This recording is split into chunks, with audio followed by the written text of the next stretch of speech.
Morgan, to get us started, give me two truths and a lie, please. Absolutely. Okay, so here we go. I played golf in college. Hmm? Jet skiing is my favorite summer activity, and Pilates is my favorite form of exercise. Wow. A couple of favorites in there, and then also golfing in college. I believe all of them, Morgan, but not all of them can be true. So I'm going to guess that you don't actually like jet skiing at all. Not correct. Ah! It's actually funny. I have a jet ski on a lake up in Virginia, and I dedicate my month of August to doing my remote thinking and working remotely and getting out on it as much as possible. It's the one area that I really have an adrenaline rush that has opened my eyes to other new activities. I am going to need to seek atonement because jet skiing is everybody's favorite thing on planet Earth. So that was really stupid of me. What about Pilates? Do you actually like that or do you hate that, I Morgan? actually love it. It is my sanity. It's the only way that I get to be the person I am and try to keep my head clear and stretch my body because I sit a lot for my job. Have you ever picked up a golf club before? Yes, yes, I have. I played in high school. Did not play for about a decade. Started picking it up again about a handful of years ago, and then I had a daughter. And once she, started not sleeping most of the day, I'm kind of in that in between phase. But I'm hoping when she gets a little bit older, I can start doing that with her. Well, I think that sounds like an awesome plan. So, has she been on the jet ski yet? Um, no, but she is fearless. She's So going watch to out, love it. world. She's going to love jet skiing the same as every other human being loves jet skiing, apparently, except for me. So, Yeah, she's excellent. got my grit and her daddy's fearlessness. So, Lookout world indeed. I love yeah. it. Cool. Well, great job, Morgan. You got me. What is top of mind for you right now? So, I think we're sitting here. It's, as we're recording this, it's right around Thanksgiving time, looking towards 2026. And, I've just really been thinking about finances and values. That's a huge thing for me in my practice. But how do we think about that for 2026 and beyond? And for people I'm talking with right now, it's really looking at what are some of their top values and thinking about not just 2026, but who do they want to be 5 years from now? And using finances and values to really dig in deeper on how do we create a life that's as meaningful as possible. Which So, makes all the sense in the world, right? But it's not obvious to me that I don't think people are walking around wondering about that kind of stuff. So the opportunity that you have is obviously to help them with their finance, but also to think about, what would you like your life to look like? right. And I think so much of the time we're focused on what's right in front of us. Have I planned my next travel vacation or do I um, you know what's coming up, what's the next holiday, but it's creating that space and that time to really sit down and personally reflect and say, like, who do I want to be 5 years from now?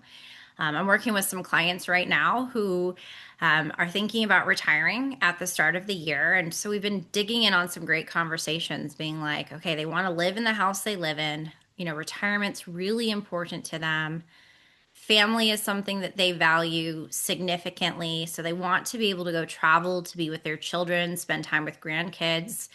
And they really acknowledged, for both of them, they want to live and travel while they can and understand maybe we're going to spend more money in that first 5 to 10 years of retirement. And we recognize that we're going to have to make a change a little bit later on. So I think it's a good time to get really crystal clear on what you individually want for your life. And then of course if you have a partner, just being able to share that conversation and make sure that you're on the same page. I just find that to be so critical. I ended up having that conversation with my husband actually a couple years ago. We dug into our values, and he's always talked to me about, like, I want to retire young and I want to travel and I want to do these things. And I really got stuck on this whole idea of, like, I want to travel young. But then when he shared with me that flexibility was one of his top values, it all made sense to me. about having that flexibility in how you live your life. So, um, I think it's a great thing to reflect on and have those conversations as a family. And really eye-opening too, I'm sure, because some people probably spend a lot of time thinking about these things, and some people it's very, very abstract, and maybe even people would think, well, who am I to be thinking about that kind of a thing? Yes, and sometimes it doesn't feel like, okay, I have all these things I want to do, but you know, where do the finances fit in all to all of that, right? There's all of our want list or our dream list or our ideal life list. But I think when you really sit down, it, for us to live lives that are full of purpose, to really feel like they're giving us meaning, we really have to understand our top values and figure out how do we start living in alignment to them. I'll use an example for many people that I talk to. What are some of the top values that we often see? Sometimes it's security, sometimes it's a lot of times family or faith. But health is one that comes up a lot as well. And if we recognize what our top values are, it's not only saying, hey, this is a value of mine, but then thinking through, okay, so if health is a value, I'll use myself for an example on a scale of, 1 to 10, how do I feel like I'm leaning into my value of health compared to, 10, my ideal? And then sitting there and saying, okay, so, let's say I think I'm at a 6 out of 7.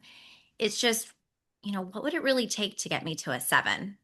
Right? We don't always need to look just for perfection, but how do we start making those incremental adjustments and what would it take? And tying that in then on the finance side, I look at, one of the things we said in Two Truths and a Lie was that Pilates is one of my favorite forms of exercise. But let me be sure, Pilates is not an inexpensive form of exercise. If you go to a studio that has the reformer machines, I mean, you can very well be paying $200 a month. And that's not a small price tag for many people. But if, for example, if health is one of your top values, and you realize dedicating those dollars is going to give you, what does it give me? It gives me that ability to center my mind, make sure I'm working on my health, my longevity, my overall body, and show up. I know when I do Pilates, I show up better for my family, I show up better at work, and it makes me the best version of myself. When you're dealing with finances, you may say, you know what, that Pilates studio, it's worth the cost. And then we have to look at, what may need to give in order to make that happen. But if we understand the top priorities, it makes it a lot easier to create. How do we connect finances with the things that matter most? I love it. It makes so much sense that really figuring out and determining what your true north is. So it's your top priorities, which are your values, really getting clear on that because sometimes I think that we can have so many different things be our top priority, but only one thing can be. And then aligning our time, our attention, our energy, and obviously our money, then that's the evidence that this is most important. Yes. How do you think that, and then I know that the title of your book is Intentional Legacy. And so a big part of what we're talking about is just being intentional. If I said that health is important to me, how intentional am I being with that? In terms of legacy, that's also kind of a big question right there. How do you think Mm. about that? Legacy is a huge topic for me. I think so many people get legacy wrong in their understanding. Because when you talk to people, it's like, well, what's the legacy you're going to leave? And they're thinking, okay, I've got, this IRA that's going to go to my children and it's split 3 ways. And here's the monetary value. But I really believe your legacy, it's your life, it's your lessons, it's everything you do along the way that you'll be remembered for. So it's being, on that word intentionality, it's in the moment. How do you show up? Um, I have a 3-year-old daughter. And so I run a business. Life is very busy sometimes, but I need to look up and say, well, what lessons do I want instilled in her? And how do I create the time, the capacity? Because family is a value of mine, and I want to make sure that there's alignment there. Because what she'll remember me for is almost as important, if not more important than dollars and cents. I think that that's really powerful to view legacy as not only am I leaving you an asset of some kind, money, a house, a boat, a jet ski, uh, a Pilates machine, but also I'm leaving you a legacy of values, of intention, of treating things with the importance that I've decided to treat them with, and that's not something we actually do. It's not something we just talk about. And I see that, like, for example, on the theme of having children, if for this is also we're getting to a time of year where people are thinking about, what giving are they doing? Are they giving back to charities, things of that nature? And that may, for some generations or some households, be something that's really important. So if that's a lesson you want to pass on to the next generation, it's thinking about how do you get that next generation involved? It could be, if you're volunteering, do you get them to volunteer alongside of you? Or if you want to give a certain amount to charity each year, do you bring them in as part of the conversation to say, okay, we're going to give this much. Let's make what do you recommend we give to? What should we consider? And hearing their voices and helping to get them involved in that, whether it's just giving outright as part of, donor advised fund strategies in whatever direction that could take. So many things are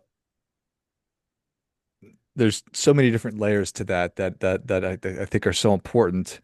I know that so many of the beliefs that we have around everything, but certainly money, are formed when we're little kids and the Mm. experience that we had. So if you can help your daughter, if I can help my kids to view money as a tool that's going to help us get the things that we want versus thinking of it as something negative, thinking of it as the root of all evil or whatever it might be, you're really setting your kids up for hopefully long-term success when it comes to money. And as you mentioned that, that's a question when I'm working with somebody who's new to me, coming into our practice, wanting to work with us, I will ask them, what was money like for you growing up? And then it's important just to really pause and listen. I've seen everything from I had that conversation with a client recently, and one of them, their parents made decent money, but could not stop having credit cards that just kept putting the family in debt. The other individual, their family just did not have much, and so they were always scrimping and saving, but doing the best that they could. This couple has been much more successful probably than either of their parents, but they love to hold on to cash. So it was like, why are we holding on to all of this cash? But really peeling back those layers to understand, okay, a lot of your habits are really tied to how you grew up, what you learned about money. How do I, as your advisor, not just take my worldview, but also understand where you're coming from and then say, okay, so maybe that means we're going to keep a good bit more in reserves or conservative because for you emotionally, that is so essential based on how you grew up. It's really powerful, and I don't know that most people put those dots together or are able to connect those dots so that that's a conversation you have with clients as you're getting to know one another certainly makes a lot of sense. Yeah, I think as a younger advisor starting out, it was okay, I'm meeting with people and I'm looking at their situation, I'm doing a diagnosis, and I'm telling them, here's the actions you need to do. Here's the next steps. But if it wasn't tied to what's most important to them, they're not going to do it. We're not going to get the level of impact. So, in that spirit of intentionality or impact, it's really tied into how do we connect with them and really seek to understand them. And I've realized, I used to think doing financial advice, it was so much about being good at math and numbers and getting good returns. And all of that is essential, but there's so much coaching that goes into it. And that's really where you feel like you can make a massive impact. It's to your point, the natural progression. When you're a new advisor, the things you focus on are going to be so much different than when you start to figure things out a little bit better. And I know from my kids, like I could be sitting down and trying to create some kind of a plan for getting good at soccer with my oldest, and I could put together a 10 out of 10 plan. But if he thinks it's crap, then it's going to be crap. And his plan that might be a 6 out of 10 is still going to be the one he executes on. So, Yep. How do you make it his idea? exactly. Yeah. But it's just by asking questions, right? And that's what you do with your clients. Say, what I can tell you what matters to me, and I can put together a perfect financial plan. But if you don't think that it's perfect or it doesn't matter to you, then it's not going to matter. You're not going to do it. Absolutely. Yeah. Hard-won wisdom, Morgan.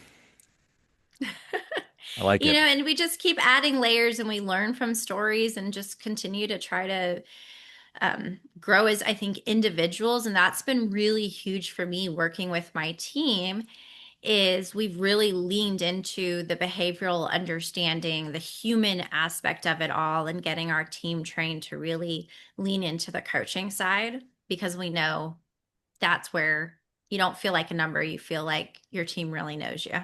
Yeah. What a gift to be able to give somebody to make them feel seen and heard and understood. It helps me go home at night and feel like we're making an impact. Yeah, which you certainly are. So I love it. Well, Morgan, you've already given us a lot, but we're ready for that difference making tip. What do you have for us? What I'd really think about, in consideration of all of this, before you dive in and you try to audit your checkbook to see where all the money's going, if you understand your values, look at your calendar and look to see where you truly spending your time. Because if you say family is my top value, but you look at your calendar and there's no time for your family and all you are is at work all the time, that may be a bigger shift or a bigger impact in getting you the life you want to live. And so a calendar check, it can be humbling at times, but it's worth doing. Well, I think that is great stuff. That definitely gets a come on. It's the truth. If our budget is evidence of what matters to us with our finances, then our calendar is the evidence or the lack of evidence of what I say is really important to me. Yeah. It's true. And if you really want to freak yourself out, you go audit your time, how you spent the last 12 hours and be really honest with yourself. So, not you and I, Morgan, other people. Yeah. Because We're we're being perfect. intentional, right? Yes, yes, we are being perfectly intentional. Well, Morgan, thank you so much for coming on. Where can people learn more about you? How can they engage with you? Where can they get their copy of Intentional Legacy?